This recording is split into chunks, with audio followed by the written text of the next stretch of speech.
Ang kailangan natin ay sapat na lakas, matuwid na pag-iisip sa paniniwalang sa pangalan ni Kristo mapagtatagumpayan natin ang tukso. At sa tulong ng biyaya ng Diyos, tularan natin ang ating Panginoon Kristo. Gamitin natin ang mabisang sandata, ang salita ng Diyos.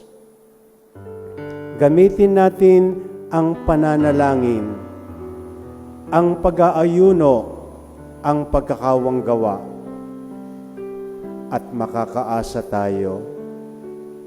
Hindi tayo lalapitan ng demonyo, bagkus higit na mapapalapit tayo sa Diyos.